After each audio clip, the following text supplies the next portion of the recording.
Moskvada ortiyetlilerin mönglerçesi, opozisiya lideri we prezident Vladimir Putin'in giti tanqidçisi Boris Nemtsova hormat bildirip, onun bilen hoşlaşmak çäretine gatnaşdy.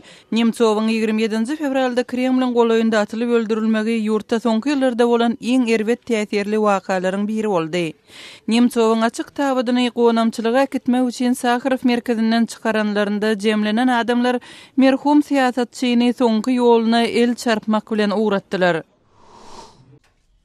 Pakistanda Khyber Pakhtunkhwa vilayetinde 471 enata öz çağalaryna poliomiyelit keteline garşy derman berilmeginden ýüz öwürmegi sebäpli tutsak edildi.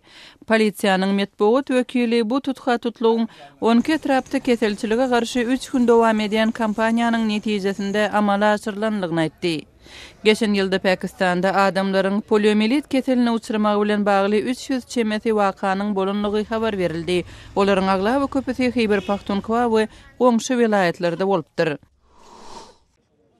Owganistanyň paýtagty Kabulda raýat jemgyýetçilik guramalarynyň ençemeti ýakynda garyň süýüşmegi bilen bagly ýüze çykan TV'gi betbagçylygyň pedalary üçin pul toplaýarlar. Bu çäräniň guramaçylary hökümeti ejir çeken Panjshir owasyna barýan ýollary gaýtadan açmaýanlygy sebäpli tanqid edýärler. Bu ýerde agyr TV'gi şertler zerarly 300 çemeti adam helak boldy. Raýat aktivistleri paýtagtyň bir näçe böleginde ýörüýte çadyrlary dikip, diri galanlar üçin kömek ýygnaýarlar.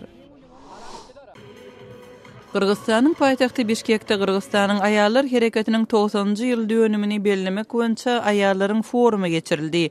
Tutuş ýurtdan baran 1200-den gowrak zenan aktivist saglygy saklaýyş we bilim meselelerini şeýledi, aýallaryň siýasatdaky hem ykdysadyýetdäki roluny gara alyp maslahat etdiler.